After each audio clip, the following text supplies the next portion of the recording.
Hello, hello. It's Justin Colletti of SonicScoop. Thanks for joining me today. I am live streaming with none other than Stephen Entwistle of Dynaudio because I have over my shoulder here a very lovely pair of Dynaudio speakers. They're called the Core 5. They are the newest speakers from Dynaudio and the smallest speakers in their high-end Core series. Dynaudio have been making great speakers for decades. I first really became aware of them when their BM 6A monitors could be found in pretty much every studio. It was them and maybe a couple other small near fields really took the world by storm, and they have been a huge force for the past 20 years in monitors. They have some newer monitors in addition to the Core series. Their speakers like the, let me get my Safari screen here. Speakers like the not only the Core line, but also the LYD line, and still their original classic BM line are still being made. So I want to talk about all of these, but we're going to put a special focus on the new Core line from Dynaudio. This is their high end. It's like the flagship as far as pro audio speakers go. And the new smallest ones here, the Core 5s, I've been listening to them, and my tasting notes are that these are just incredibly punchy sounding speakers. The transient response on these is really remarkable. I think is one of the things that Dynaudio does best. And I think that there are speakers that are really designed to translate. They are pleasant to listen to, but even more than that, they don't go above and beyond in pleasantness to where you get bad mixes. And that's something that we're going to talk about and more, I'm sure. So, Stephen, thanks so much for joining me today. No problem. Thanks for having me. All right. Great to have you here. The big question I have for you first is about the Core line. First of all, who is the Core line aimed for? This is your highest end speaker set. And why did you add this 5-inch speaker onto it? And why is it the last one that you decided to add onto the Core line? We launched the Core line quite a few years ago now, and the main market for the Core is the more established high-end market, probably a lot of post-production as well as stereo rooms. And we always had an immersive focus for the Core series. That was our strive and goal, and that led us to make sure the original three speakers all have high SPL capabilities so that they can be used at sort of 3 meters in free space and beyond that if you want to soffit mount them. And what we realized is that as immersive format becomes more and more of the de facto standard in streaming music and TV and films, that the rooms that the speakers are being installed in are getting smaller and smaller. Mm-hmm. And the Core, even the Core 7, starts to become a big monitor in those kind of rooms. So adding the compact sub and the Core 5 to the range just expands the installation capabilities for the Core without sacrificing the quality, but with an appropriate SPL for a smaller room with a smaller monitor. Yeah. So these monitors are the ones that are geared towards your highest end users and particularly immersive users. I want to get also into the line that might be relevant to an even wider swath of kind of home producers, and that would be more the LYD and potentially also the BM series. But before we start talking about those even more affordable monitors, what are some of the special challenges that you need to make sure that you're meeting when it comes to something like the Core line that's designed for high-end and immersive? Like, what separates Core from the significantly less expensive LYD line? You mentioned Um, SPL, but why is that important? Is also yeah. another question in there. So if you're going to be immersive, mixing in immersive, you need to be able to have a monitor that can deliver 20 dB more than your reference level Mm-hmm. at the mix position. And when you are, 3 meters, 10 feet away from a speaker, that starts to get quite significant high SPLs. So we need a loudspeaker that's robust, that can deliver those high SPLs all day long, every day, 7 days a week, and still retain the clarity and the detail and the spaciousness and the imaging that Dynaudio has become well known for. And that's the main driver in the price difference is once you start pushing the boundaries of SPL capabilities, everything gets bigger, everything gets more powerful, and has to survive more. Yeah. In the, and when you look at the LYD range, It's designed to be used a lot more near field than maybe the core is. Hmm. So you don't need the high SPL. And we also expect users of the LYD to be listening at a lower level. So instead of maybe having a 85 dB reference level, maybe they've got a 78 dB reference level. And then Right. the peak SPL is less as well. Yeah, something important to recognize because when you are doing film, particularly, there are specific reference levels that you're supposed to be at. And an 85 dB reference level is loud for mixing. Most people who are mixing music do not mix at 85 dB. But when you're mixing for a movie theater, you need to make sure that when it's supposed to be 85 dB, it sounds appropriate, that you're getting the right balance of low end to other things because you're really making it for that theater going experience. Whereas when you're mixing, a lot of people who are just mixing, some people mix as quiet as 50, 60 dB SPL. That can be conversational levels. So that additional headroom is something that you don't necessarily need to pay more for if you're just going to be mixing in a Project Studio environment. That said, I'd imagine that out of the core range, the Core 5 will be one of the more popular speakers for Project Studio users. Why do you think someone who's in more of a music mixing environment might still be interested in spending more for the core line instead of spending less and getting into the LYD line?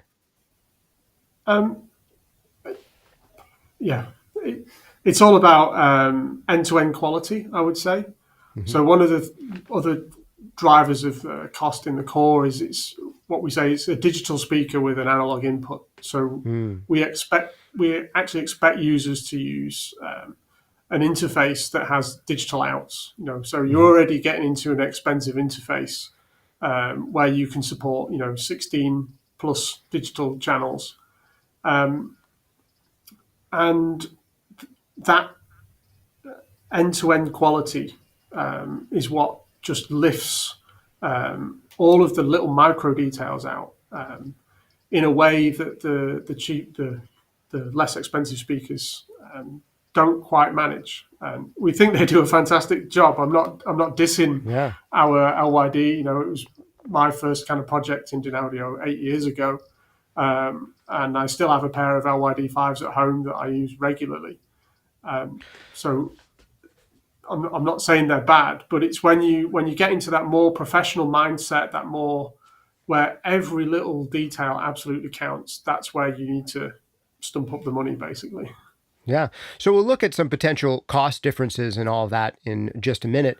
But I've got to say, from having used the LYD, or at least heard the LYD, I should say, line, I haven't used them here in my studio to master on, but having heard them at trade shows and other studio environments, I mean, they are professional quality studio monitors that would give comparable brands a run for their money. And we'll talk about what some of those comparable brands are and how the Dynaudio Sonic Signature might be a little different, who might prefer Dynaudio over other brands, like what kind of listener they speak to. But before we get there, just a little bit more about this core series. I'm going to pick up one of the cores I have back here. Hold on one second while I put myself center on screen. So I've got them right here. And one of the things that I noticed about this line, there's a couple of features that stand out to me. One, there are, I believe, mounting screws directly on this thing. And this was one of the things that you had to overcome for immersive settings. Can you tell us about, because this is something that I thought was really interesting. A lot of brands started all of a sudden selling speakers for Atmos systems, and then people started to install them in their studios, and they realized they weren't really set up to actually be hung the way people hang speakers in Atmos situations. So can you tell us a little bit about the mounting capabilities of this and how that's changed compared to prior designs? Yeah, absolutely. With our older speakers, the mounting options was basically you would have to screw into the cabinet with a wood screw, Right. and obviously that's not ideal. If you want to move your studio around or move to a new building or whatever, suddenly you've got some holes in your loudspeaker that don't look pretty. Yeah. So with all of the core range, we made sure we had mounting options, and Mm-hmm. that's what the 3 screws on the side of the cabinet there are. Yep. So depending on how you want to hang it vertically, you can use the top or the bottom. And then the middle screw is so that you can have the mounting bracket, the short mounting bracket as we call it, and then that fits hard up against the back of the loudspeaker. Right. And we have a different mounting bracket for the Core 5 to the rest of the Core range. But they all interface with the K&M hardware range, and the brackets are made by K&M for us. Right. So, Another thing I thought, go ahead. Yeah, Well, just so you've got all the options covered. Sorry. Yep.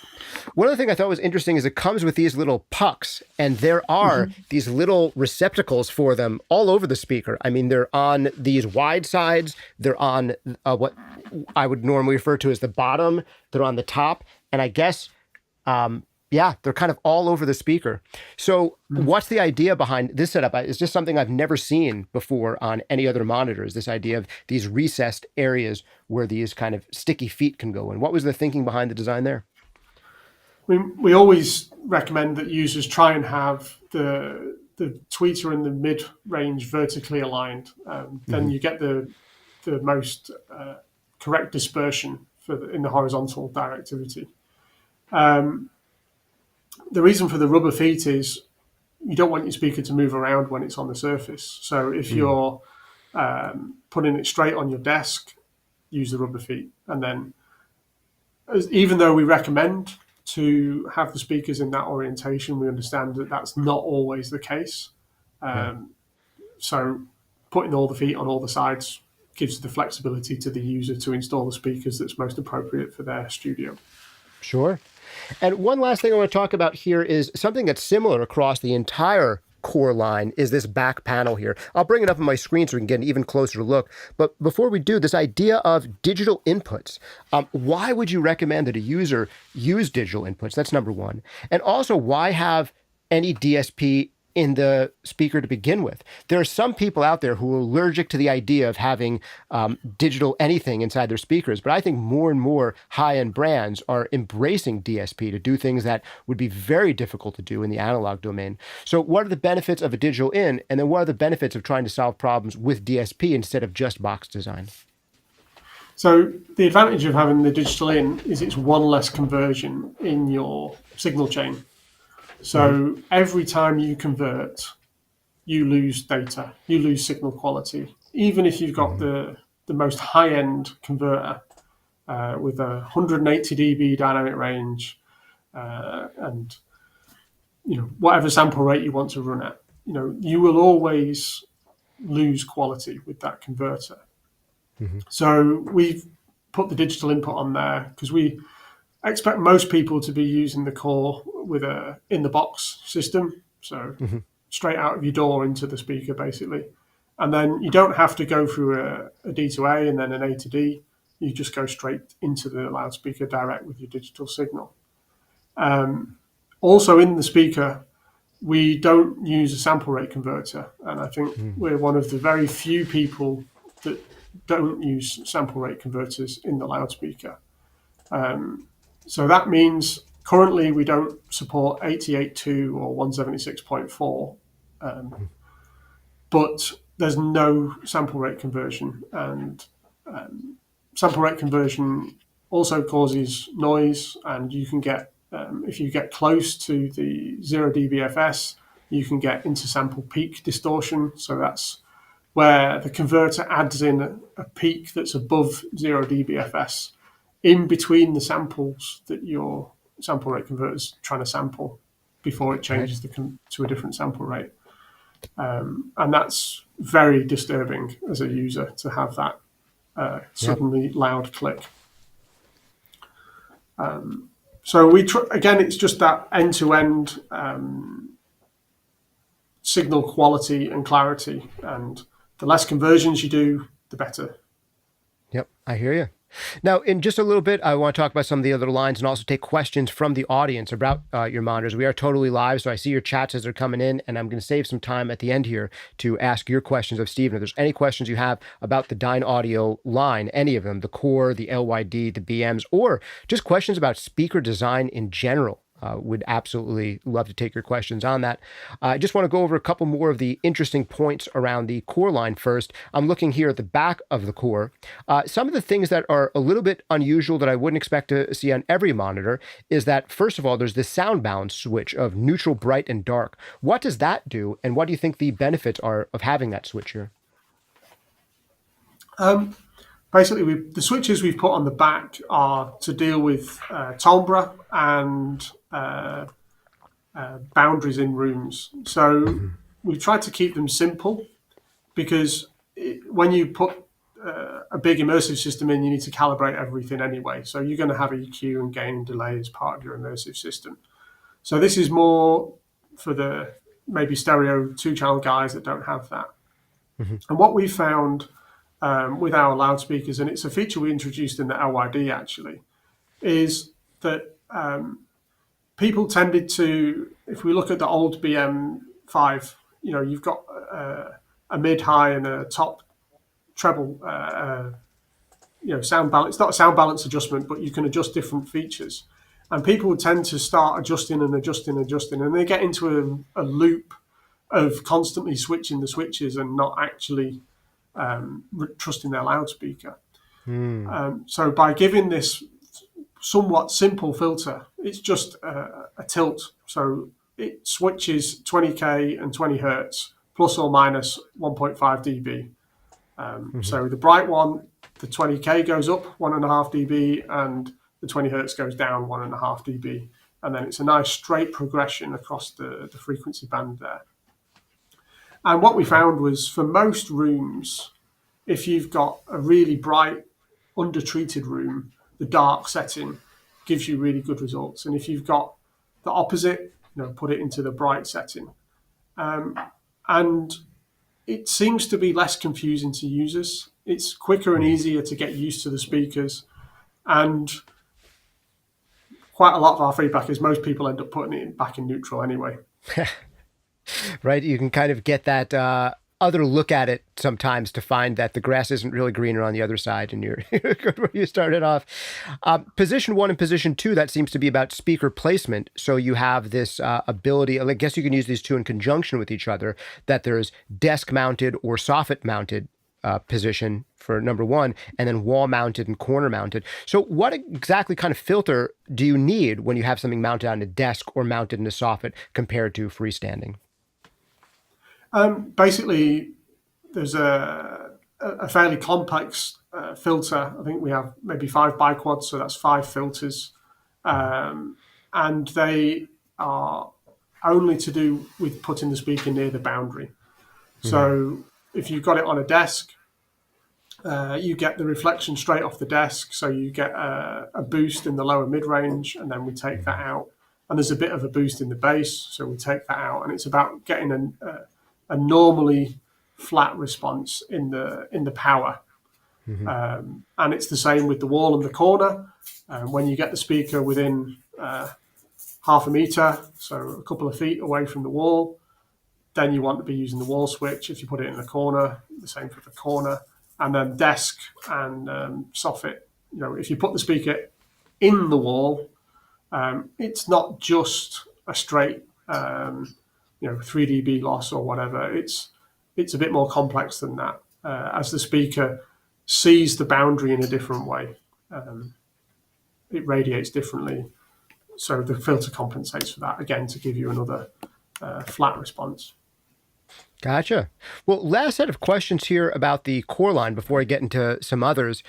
There's a whole bunch of speakers in the core line. Javier just wrote in here, Javier Quills wrote in to say, I have the Core 47s and they are just amazing. So he's a big fan of those.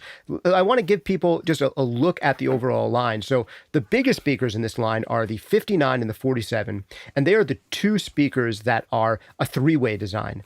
In Yeah. both of them, they have a slightly different layout, as well as having different speaker sizes. We can see here at the Core 59, it seems to be more of a vertical orientation. The Core 47 seems to be a horizontal orientation. Is just the orientation the only difference, or is there a difference in driver sizes? And then why did Yeah. you select these particular driver sizes for these orientations?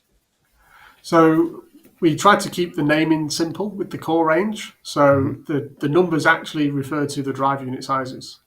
Perfect. So So the 5-inch 59, mid-range driver. Yeah, go ahead. exactly, 5-inch mid range, 9-inch woofer. The 47 is a 4-inch mid and a 7-inch woofer, 7 for the core 7, and so on. The 47 is a very similar format to our very popular LYD 48. Mm-hmm. So it's basically the idea behind the 47 is try and make as compact a three-way speaker as possible. Mm. And then it has the horizontal format so that because we expect it to sit on meter bridges, and then you don't want a really tall speaker often on your meter bridge. Yeah. The 59, as you can see in that picture, it's presented vertically, but the baffle we call the orbit baffle, and that's something that Yes. we brought in from the Air series. You can actually rotate that 360 degrees and put it in the most appropriate position for your studio. So there's a horizontal format. And quite often, what I've found with users is actually putting the tweeter in the middle with the woofer on top. Interesting. Can often help deal with desk reflections and room modes and things from the woofer. So putting it kind of upside down in the sense that you'd have your woofer and port vertically at the very top, and then you'd have your tweeter in the middle and the mid-range driver at the bottom. Yep. Oh, wow. Interesting. And that's just stopping some of the very low frequency reflections from bouncing off the desk as much. Do you know off It just moves, it moves the band where that's in, it moves the frequency band where that impact is because you've changed the path length between the driver and the listener. Brilliant. I do love this idea of the orbit here. You've just got to unscrew. Maybe there's 8 screws here. 8. Yep. And then you just literally rotate it, something you could do yourself. And you could try all 3 of those orientations, either vertical, horizontal, or reverse vertical, I guess I'd call it, like an inverted pyramid almost, or like a shrunken hourglass, I guess is what it would end up looking like. Yeah. Very You cool. can also be funky if you're going to soffit mount them. You can put them at 45-degree angles as well. Huh. Wild. Interesting. Any benefit to that approach if you're going to do soffit mounting, or is that just to look cool? Quite often, where you want the speaker in terms of triangulation, you're trying to keep the equilateral triangle for the mid and the tweeter. Quite often, that's not a great place to put the woofer because of room modes. So being able to move the woofer around appropriately to help ameliorate room modes is quite advantageous. Wow, very cool. If I remember correctly, I think the Core 59 was the first one in the Core series that you introduced. Is that correct? Yeah, we launched the 59 and the 7 together, and then 6 months later we added the 47 and the Sub. Yes, I remember when they first came out being impressed by this idea of the rotating, and I think a few other companies have kind of ripped off this idea a little bit since, but I think you were one of really the first guys that were on my radar to notice it. Yeah, we took it directly from the Air series, so the Air 20 and the Air 25 had that feature since the noughties. But the Core series has completely replaced the Air series, is that right? Yeah, when we made the Core, our goal was for each speaker in the Core range to outperform the model above it. So as we're looking at the Core 59 here, it's about the same size as an Air 20, but outperforms an Air 25, which has 2 woofers instead. Wow, very cool. All right, last question on the Core series, which is why choose Core over other brands that are comparably priced? There are some other brands out there that probably go into this price range. We haven't talked a ton about pricing yet, but these are not inexpensive speakers. This 5-inch is $16.99 just for the speaker, a single speaker. So a pair of these were coming in around $3,400 or so. So these are high-end speakers. Some of the other brands that you might find in these price ranges could be the Atom S series, maybe some of the Barefoot stuff, maybe some of the Genelec monitors. What do you think is unique about the Core series? Here we are, $5,250 for a pair of 47 inches. So it's not 47 inches, the 4 and 7 inch 3-way. Let's see if I can find a price here on the 59 is $3,100 per speaker. So we could be looking at a pair of speakers anywhere from $3,500 up to $6,200 in the Core line. What advantages do you think that the Dynaudio line has over other brands at a comparable price point? What do you think is the sonic signature? What are the things that you guys value most in design? We think, and the feedback we've had from our users is that at this price point, the Core punches above its weight in terms of detail and clarity. So and then we lean on all the traditional Dynaudio traits. So low listening fatigue. You can use them for a long time. You can use them at different SPL levels. You get the same kind of performance. Other monitors out there, you need to be driving them a bit hard to really understand what your mix is doing, and that can ultimately ruin your ears. And one of the Dynaudio traits is you can mix at any level and still get that same performance from that loudspeaker. And the core it's really about an uncompromising sound, but it's not one that is going to make you want to run away from the studio after 3 hours of a hard mixing session. It's something that you're quite happy to spend 8, 9, 10, 12 hours working away, but still being able to get the detail without that fatigue. Yeah, very cool. I'll give you some of my tasting notes on this size of speaker relative to some other brands and kind of what my thoughts were. Comparing these to similar Atoms of a similar size, the Core 5s here, I found that these had maybe even kind of quicker transient response, in the sense that I really felt the attack of signal kind of coming out at me in a way that gave me even more detail around things like setting compressor attack and release times, like that kind of thing. Like, these are so punchy and they lack any of this kind of smoothing that you sometimes find in other speakers, that they just highlight if there's things that are leaping out too much. They suggest that you can control them more. So I think that the Dynaudios, and this is similar to me even going back to your BM line, that they encourage me to bring more control into a mix that I might not have been bringing, that they really let me hear all the kind of hair and dynamic extremes in a mix in a way that some other brands like the Atoms maybe smoothed out a little bit more. And there's things I love about Atom, but that was a difference I found there. Similarly, they had this really forward sound compared to the Atoms, like kind of a little bit more upfront. I found something similar to that in some Barefoots that I recently evaluated. But for me, the Barefoots were forward but bright, and part of the forwardness came from brightness, whereas with the Dynaudios, they were forward without brightness, if that makes sense. So I would say that just relative to the average of other speakers out there, they stood out to me as being forward sounding without being bright, giving me a lot of transient detail and not smoothing out the sound and letting me know when things are out of control so that I can control them better. Does any of that speak to you, and how would you categorize subjectively categorize the Dynaudio sound?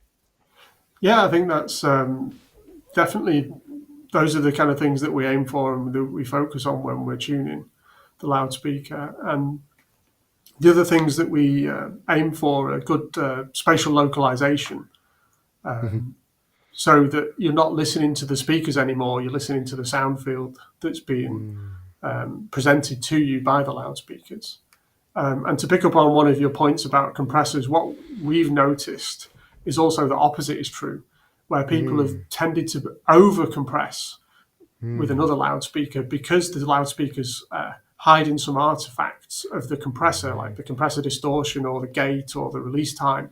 Some of the loudspeakers can mask those details, and I would say any Dynaudio speaker actually doesn't hide those details. It just lays it there for you to make the decision. That's always our aim, is that you should be giving you a tool that enables you to make quick and accurate decisions when you're making your mixes or your mastering.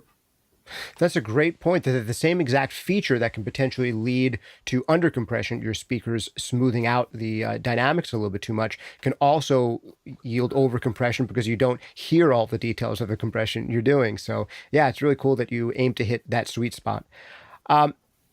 Really cool speakers. I've enjoyed listening to these, but I want to talk to you just a little bit, if I can, about the slightly more inexpensive designs that might be relevant to an even greater number of folks here. So we just looked up here on Sweetwater, the average pricing for the core line. We're talking about, for a pair, speakers that run from $3,400 up to about $6,300, depending on the size that you look at. But probably your most affordable line, I believe, would be the LYD. Is even more affordable potentially where they start than the BM series? The BM5 and the LYD5 are fairly similar priced. Gotcha. But the So BM5's an older model. Gotcha. So the LYD 48, this would be kind of the flagship of the LYD. For a pair, they're $2,300. So we're talking about speakers that are coming in at roughly half the price of the comparable Core line. And they are less expensive than a pair of the Core 5s. You can get a three-way design for a pair. The cheapest that they're going to go, what would be the least expensive in the LYD line? It would be the LYD 5 here, which would be, this is about $1,000 for a pair?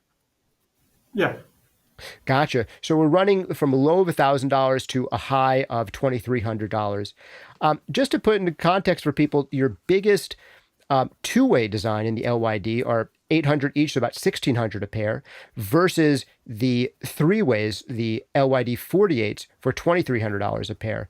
The biggest difference here being that the LYD 8s are a single 8-inch driver with a dome tweeter, but the LYD 48s add on this mid-frequency driver. For someone who's debating whether or not they should spend $1,600 on a two-way speaker or $2,400 on a three-way speaker, what are the benefits of each type of design in your mind, two-way and three-way speakers? I mean, the woofer and the tweeter in the LYD 48 and the LYD 8 are the same drivers. Sure. So, and we've added, like I say, we've added in that 4-inch mid-range. And I would say it depends on what your focus is. If you're maybe a bit more hip hop, R&B stereo guy, maybe the 8 is a bit more of a party speaker. Not that any of our speakers are real party speakers, but it has a bit more of that kind of vibe about it.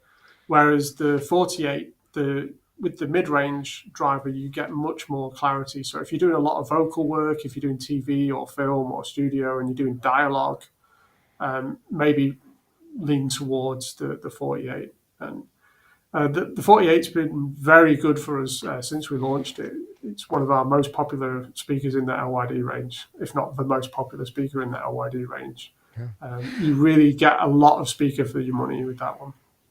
Yeah, I'm a big fan of three-way speakers in general.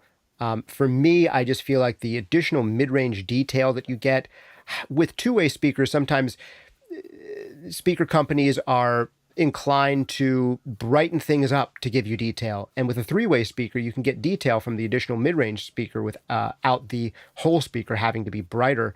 And I just feel like taking some of the responsibility of mid-range off the low-frequency driver not only allows the low-frequency driver to do its job better, but just you get better transient response in the mid-range by having a dedicated mid-range driver, and you don't end up with this kind of compressive effect in the mid-range where, to me, sometimes two-way speakers, it feels like there's this little hole in the middle. It can be kind of pleasant, like they have a slightly more scooped sound, but the three ways just kind of bring that mid-range a little bit more up front and forward and kind of in your face and make you focus on the most important part of the record, I think, which is the mid-range. That said, I could see people of certain tastes who want this bottom end extension and like that scoop, they might want to go for a two-way with a sub or something like that instead. Yeah. And that scoop you're talking about is often due to the directivity of the loudspeaker. So as you get larger and larger woofer, and you're trying to match that with the tweeter, you often get a directivity mismatch. And then there's a bit more of a compromise in your loudspeaker design when you've got a bigger woofer. So you're going for a bigger woofer because you want more SPL and you want more bass response or lower bass response. And then the compromise that you make when you're doing the design is you sacrifice some of that mid-range and you end up with a slightly scooped response because of the power response of the loudspeaker. And then adding the mid-range in just helps fill in that power response and takes away the scoop. That makes a lot of sense. And yet another reason I like the three-way designs. Miggy Beats writes in to say, I have the sub 18s, very tight and true. This is something we haven't talked about much. You guys make subwoofers as well. Obviously, for the core line, if you're going to do an immersive design, the subwoofer is part of that system. So you have two significant subs in this line, and then the LYD as well. Let me actually go back here on screen and bring up your core subs. We'll talk about that a tiny bit, and then look at your LYD subs, and then we'll go into a little bit of the classic BM series. I'm curious to hear about how they're still faring today. So I should have my Safari screen back on. Let's look up Dynaudio core sub. And just so you guys know, big shout out and thanks to Dynaudio for being supporters of this channel. If you guys want to support this channel as well, you can at no cost to you. I actually have an affiliate link here, I think, to Sweetwater in our description. I'll put it in the comments as well. If you're interested in buying these speakers, or if you're interested in buying any speakers or anything, click that affiliate link and it helps support the channel at no additional cost to you. So here are your two subs up here on screen. The Core Sub Quad 9, these are your high-end subs. This one is a $4,000 sub. And then here, the one that I've tried, this dual, I believe it's this one, the Core Sub Compact dual 9-inch. This is $26.99. What makes the design here unique? They look a little bit different than most speakers. I'm not sure if people can tell from this image exactly what makes them unique, but one of the things happening here is that there is another driver on the other side of this cabinet. So this compact one has 2 drivers in it, and this larger one has 4 total drivers in it, right? Yes. What's the idea behind that? Why have 2 drivers, 1 on each side? Why have 4 drivers, 2 on each side? What are the benefits to doubling up the number of speakers in that way? I mean, it comes down to physics. For every action, there is an equal and opposite reaction. So when you have a closed box subwoofer like this, the drivers themselves can move quite far. So we've got plus minus 30 millimeters or so on the core subs. So that's quite a lot of acceleration. And then the speaker cabinet wants to move in the opposite direction to the drive unit. And by putting the speakers opposite with the subwoofer, we equalize that reaction out. So it keeps your sub absolutely rock solid and stationary in your room. So all our new subwoofer designs are in this balanced kind of driver configuration. Gotcha. Now, the larger sub, the core sub compared to the core sub compact, are they basically the same, but one is just cut in half the number of drivers, or are there any other substantial differences there? Yeah, it's basically half the drivers and half the power amplifier. So Gotcha. 6 dB less. And who would you recommend each size for? What kind of speaker arrangements would require the larger one versus the smaller one? It all depends on the SPL you want to achieve and how far away you listen. So there's this misconception that you need loads of subwoofers in a large room. And one of our more famous users, he's got a giant studio, and you can go on our website and you can have a look in our news section. And his studio is basically a warehouse. And he's got this little tiny sort of padded cell almost inside the giant warehouse. And he's only got 1 core subwoofer. And the reason he's only got 1 core subwoofer is it's almost at his feet in the mixed position. So because he's so close to the subwoofer, that 1 subwoofer delivers all the SPL he needs. What we did with the core sub is, again, designed for the immersive format, is you have to have 10 dB in your LFE channel compared to your center channel. So we designed it so that when you have 3 subs, you get that 10 dB over and above your center channel. And it can get a bit pricey, but if we compare that to a similar subwoofer from our competitors, it's around about the same price as one of their subwoofers. The other advantage you get by having multiple compact subwoofers is you can put them in your room in a position that helps ameliorate room modes. So in our Atmos setup in our test lab, we have a subwoofer directly in front of you, 1 on the left-hand side in front of you, and 1 on the right-hand side behind you.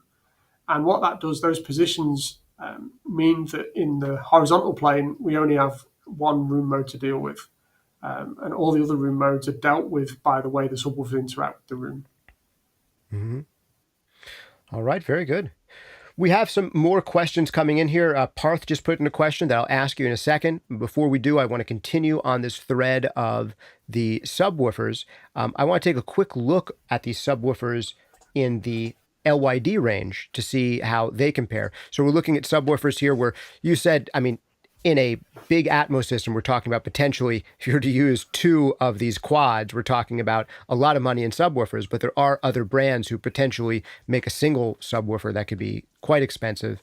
And also, if you want to get this room mode benefit, I imagine you could use 2 of the compacts instead of a single quad 9 could be appropriate for some. Yes, absolutely. And I'm a big subwoofer fan. I've been a subwoofer fan for a number of years, and positioned correctly, a number of small subwoofers will absolutely help deal with all the bass frequencies in your room in a way that it's hard to do with EQ or Yeah.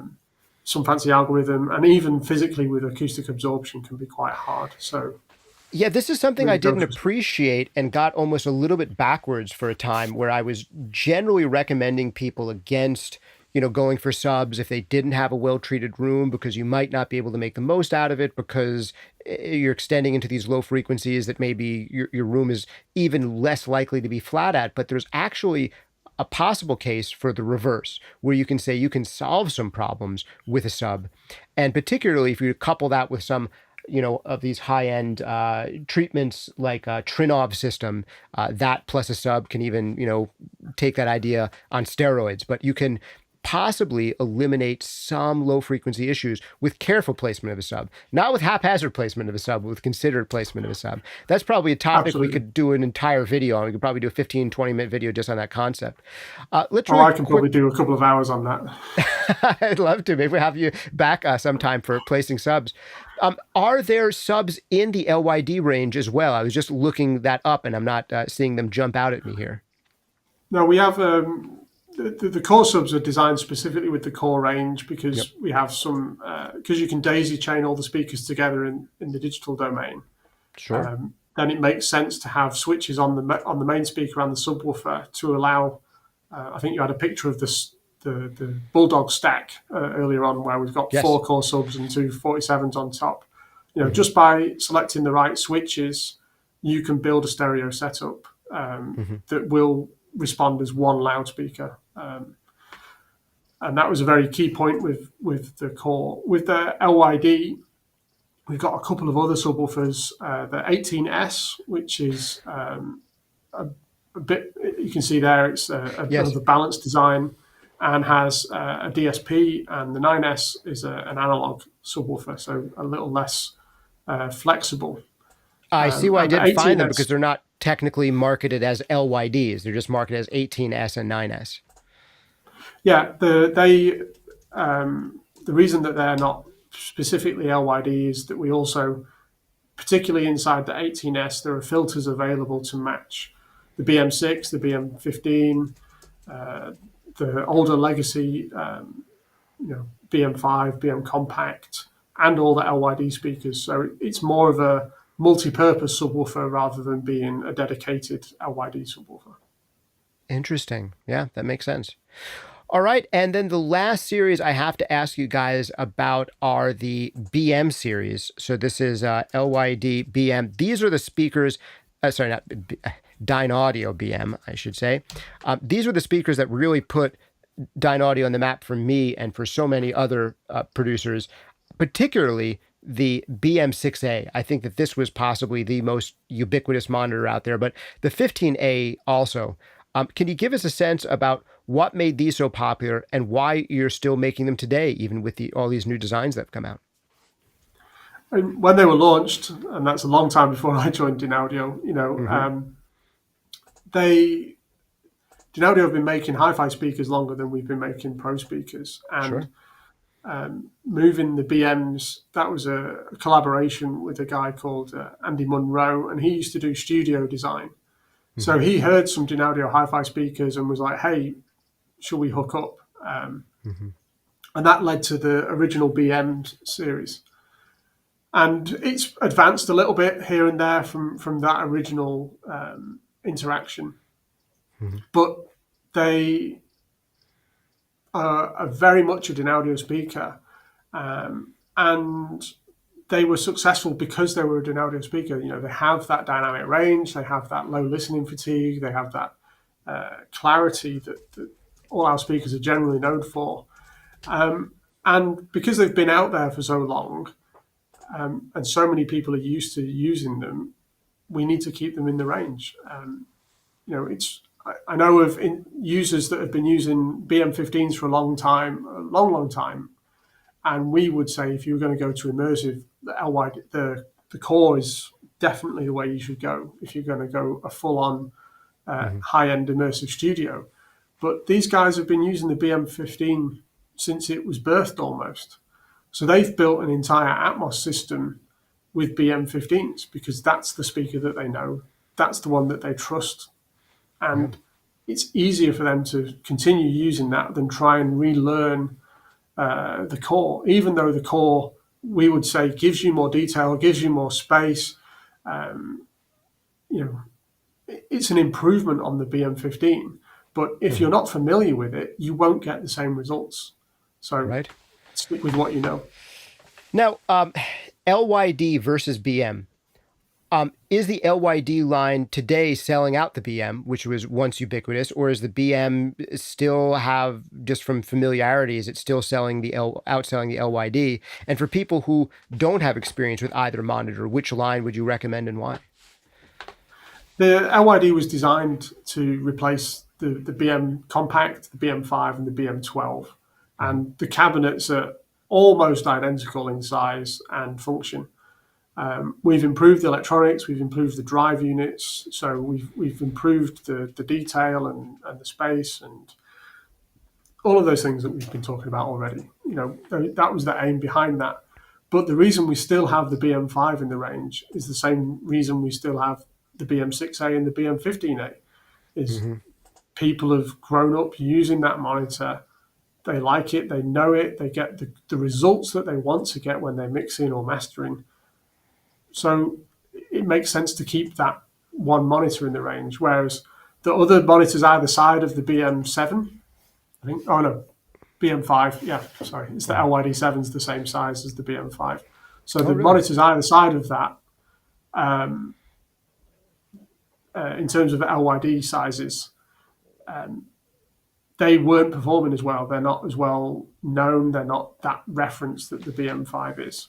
Right. So that's where the whole range of the LYD comes in. And again, if you want to go immersive, we've got the LYD setup. We've got an immersive LYD setup in an RV, and he's got 2 core subs in his RV. Wow. And the rest of the speakers are LYD. And one of the reasons for choosing the LYD range is that, in the same way with the core range, we strive to make the range similar so that you don't feel a sharp change from the 5-inch to the 7-inch to the 8-inch to the 3-way. Yeah.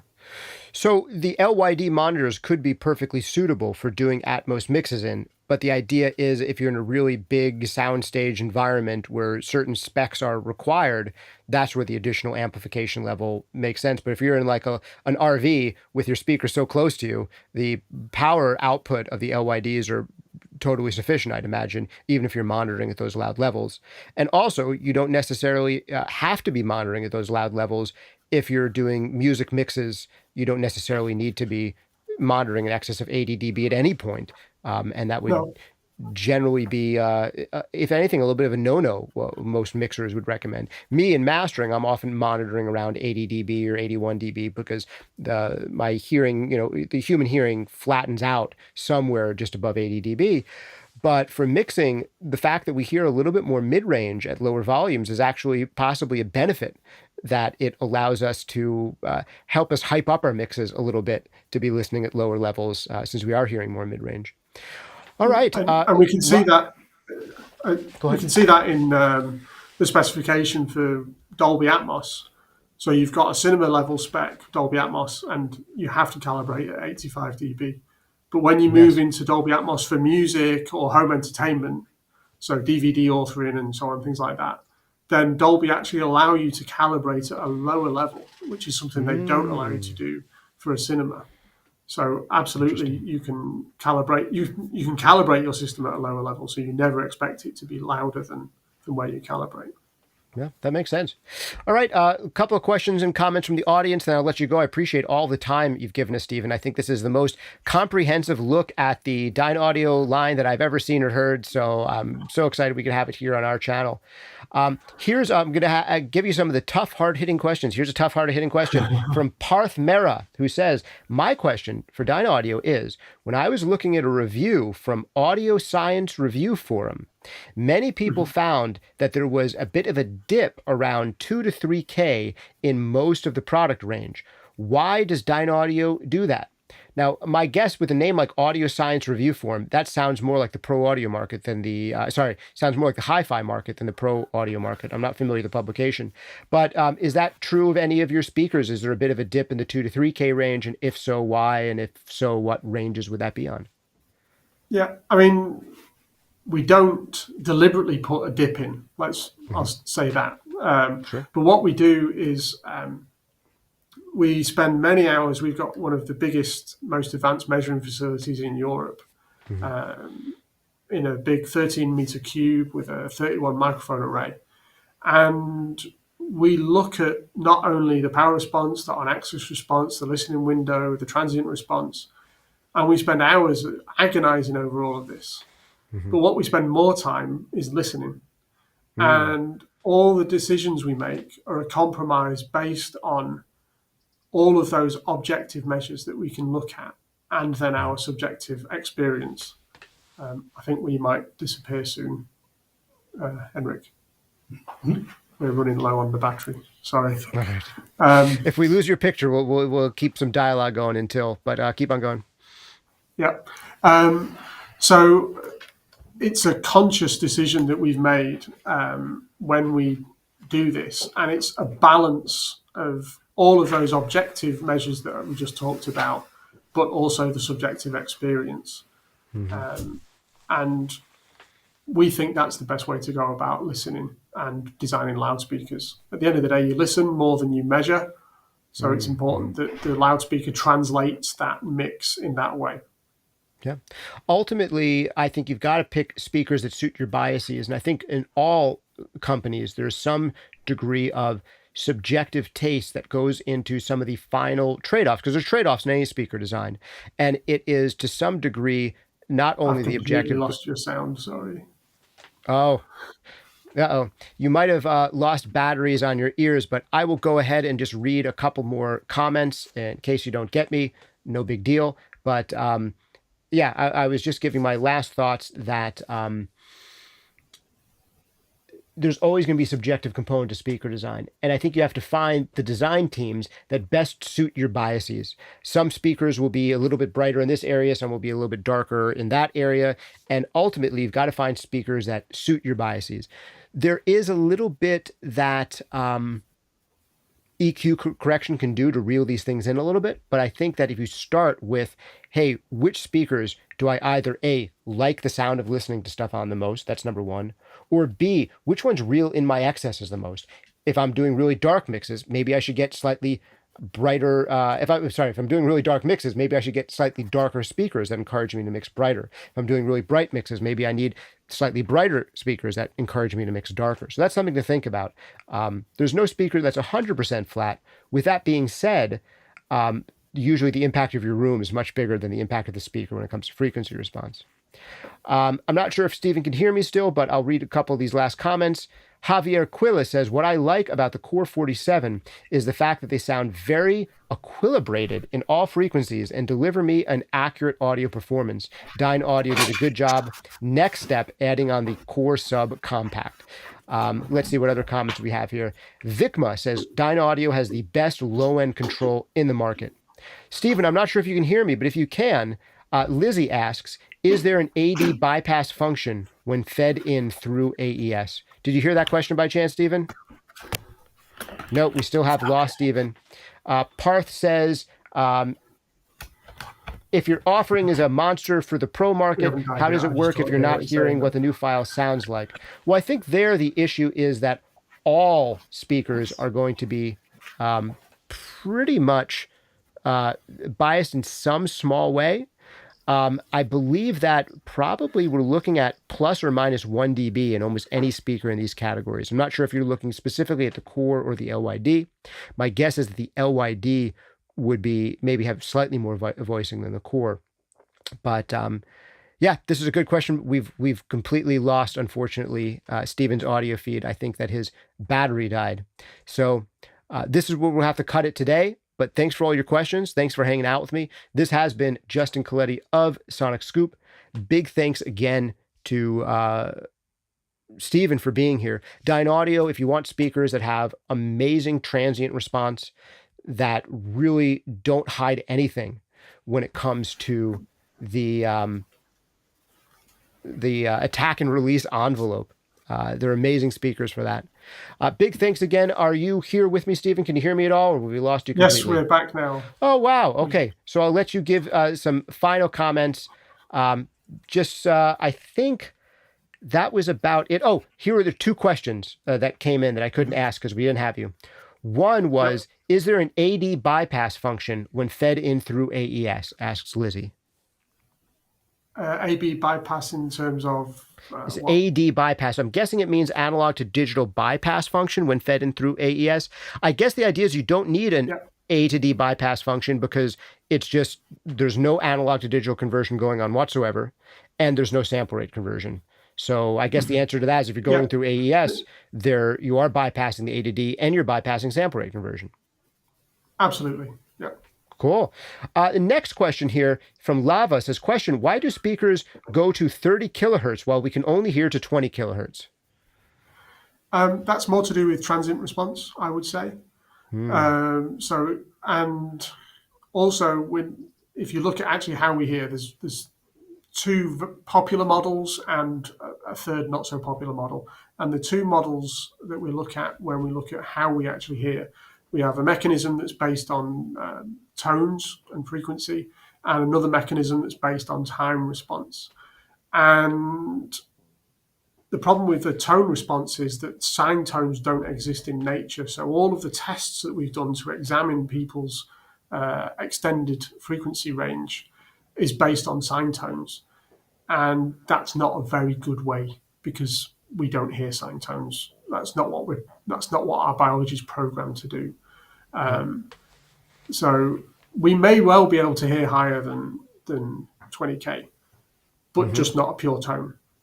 Gotcha. But also having a speaker that goes up higher means that you get a better transient response. Okay.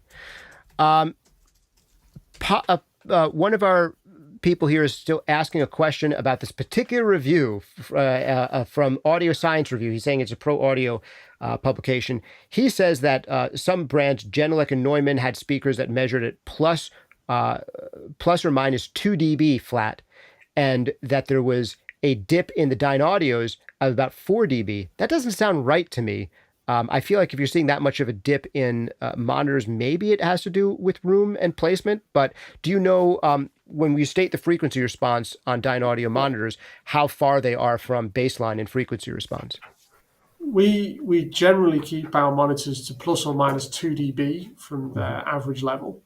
And again, that's only looking at on-axis. Right. And the problem with only looking at on-axis measurements is that as soon as you're in a room, the power response starts to dominate. In fact, once you get in most rooms, once you're more than half a meter to a meter away from the loudspeaker, the power response has the major timbral factor in terms of how the speaker puts energy into the room. And the on-axis response has a significantly less impact on the timbre of the loudspeaker. And as I discussed before, when we are tuning our loudspeakers, we are trying to look at the whole speaker performance, objectively and subjectively. Right. And we may sacrifice the on-axis performance because it gives us a better power response, it gives us a better directivity, which then gives a more, what we think, accurate and less fatiguing listening experience. Interesting. So there is a compromise to be had potentially between getting on-axis measured on-axis frequency response, precise, but then sacrificing where most people are going to be listening, potentially the off-axis response that comes just from angling of speakers or from shifting your head from one position to another. And having that flat across the spectrum is probably one of the things that contributes to better localization, I'd imagine, and kind of having a more accurate stereo field and less surprises as you kind of move through your move away from the sweet spot, I guess I would say. Absolutely, and also nothing is for free in loudspeakers. Everything Right. we do in every loudspeaker is always a compromise. There's no such thing as the perfect loudspeaker. If there was, I wouldn't have a job. So, Yeah, right. and I'm always striving to try and get to that close as perfection as we can. Yeah. But one of the compromises that people don't understand, and it's actually really important for mix engineers and mastering engineers to understand this. When you add an EQ, there is a compromise in the time response. You cannot add an EQ and not mess around with group delay. And if you start messing around with group delay, you start punishing the localization, because localization comes from time response generally, like we talked about before, the two different mechanisms for hearing. And localization is all about that instant, that's where that sound's coming from. And when you add an EQ in to flatten out a loudspeaker response, the compromise to that is you increase the group delay. So you screw up your time response. And those are the things that we are constantly trying to balance when we're designing our loudspeakers. Yeah.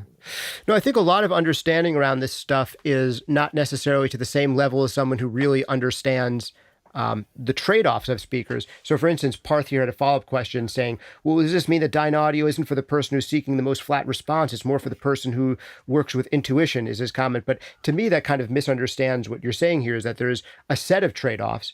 And the question is, where and how do you want to have it be best balanced? I mean, every single speaker design, there's going to be a degree of fine subjective tuning that happens at the end. And some speaker design companies can design so that we can potentially, as best we can for direct on-axis responses, a specific spot, be as flat as possible in that one spot. Whereas there might be another set of trade-offs that will actually give you potentially better localization, better spatialization, and more coherence away from the sweet spot, which translates to potentially better mix decisions when you move a few inches one way or the other, or potentially.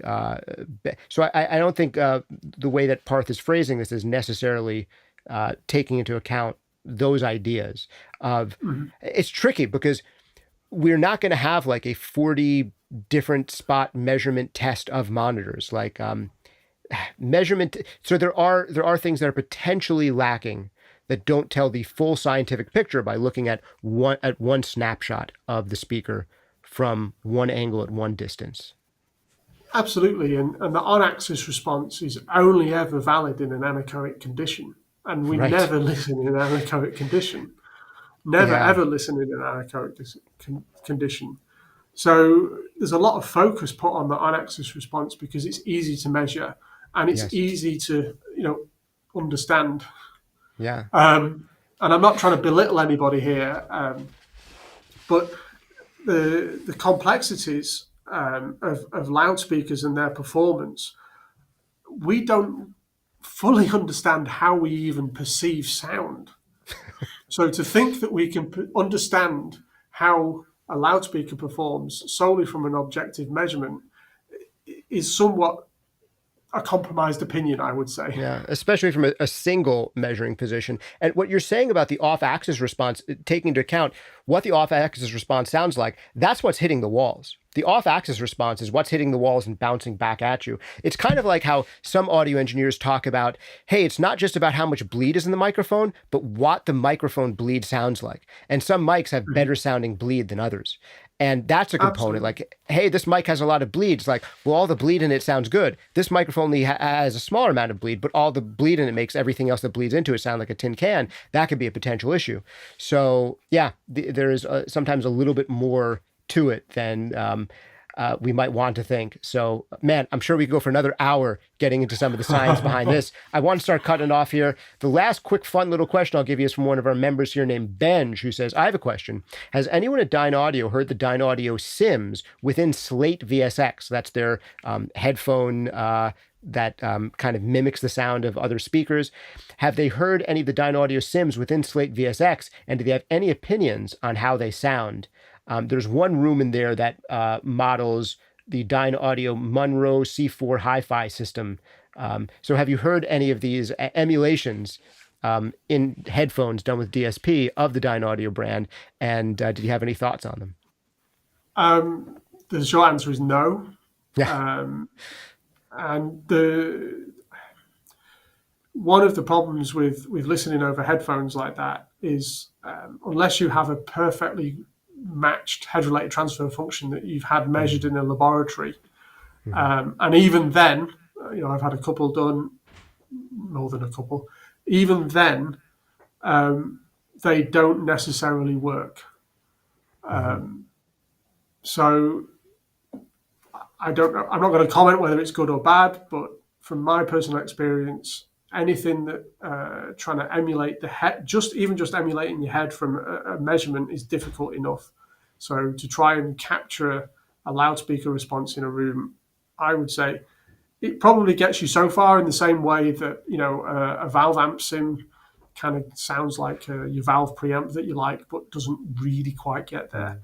Well, I think one of the valuable things for me about those sims, potentially for people, I don't really use them, but one of the values I could see is even just emulating the crosstalk that is in a speaker and room environment could help you make better panning decisions. If you're mixing only on headphones, you can do kind of headphone panning, but the way headphone panning works and the way speaker panning works is so different that having some type of speaker emulation that could allow you to double check mixed panning choices and see how those might translate to speakers could be of benefit.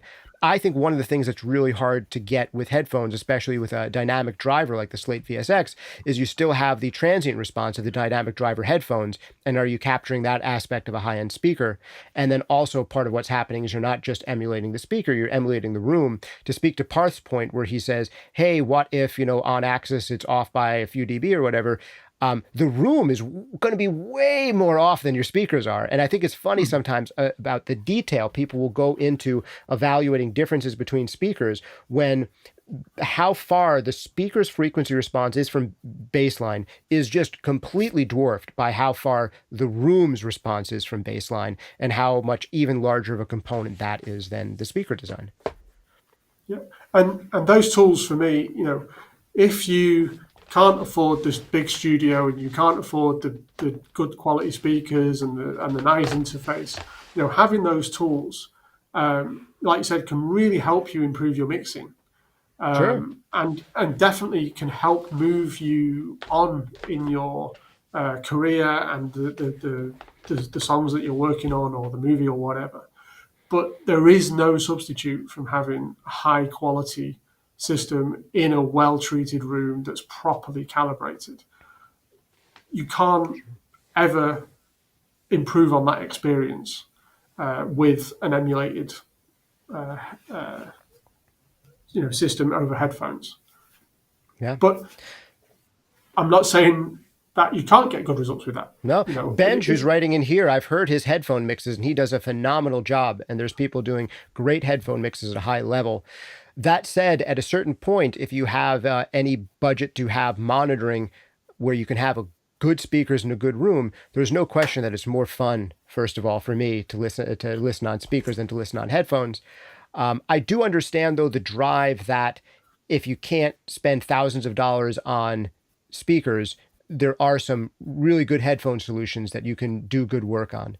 But if you have the ability to get really good speakers and get into a really good room with them, there's no listening experience quite like it. And and especially there's certain things like if you're going to mix a film, you need to be in the right environment with that kind of system. There's no mixing a film on headphones. So that's another aspect. And I would say the same is true of immersive audio for music. But even for stereo listening, as you can afford it, I think your life will be enhanced by having great speakers, even if you're doing good work on headphones, which I think can be done. Absolutely. I'm not discounting that at all. Yeah, Yeah. good stuff. Well, absolutely great talking to you here. I think we had some questions coming in that I think have already been answered around the DSP and the core. Just to reiterate, because I'm seeing the same question coming in. Yes, you can bypass completely the A to D and D to A. Oh, here's another question No, you Parth can't has. bypass the D to A. You can't bypass the D to A. You can bypass the A to D.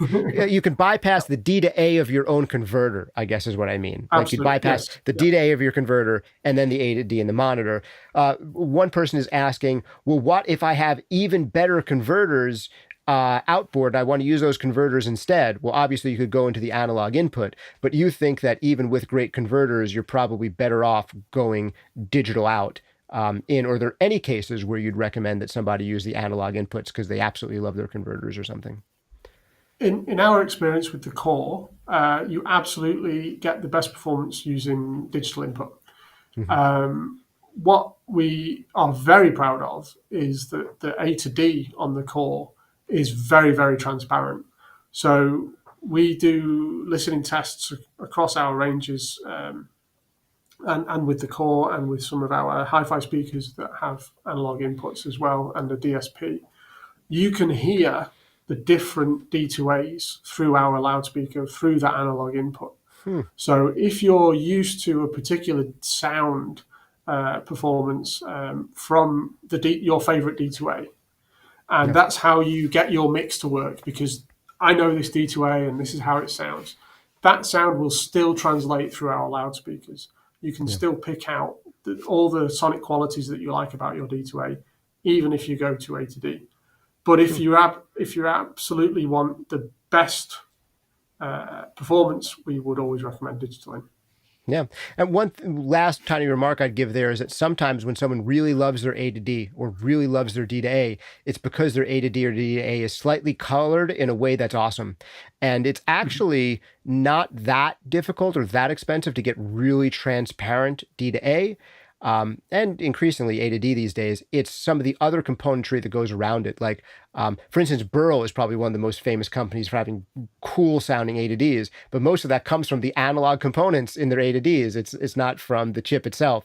So you guys are probably using the same D to A chips that so many of these high-end converter companies do, but maybe you're skewing less towards interesting color and more towards just how do we be as neutral as possible.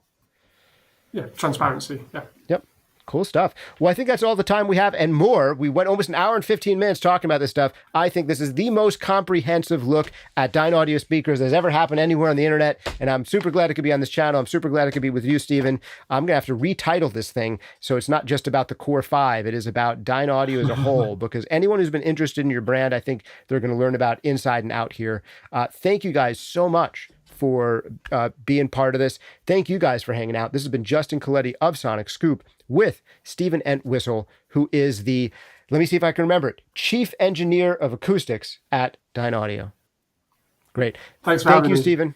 Yep. Thanks for being here. Thanks you guys for hanging out, and we will see you next time.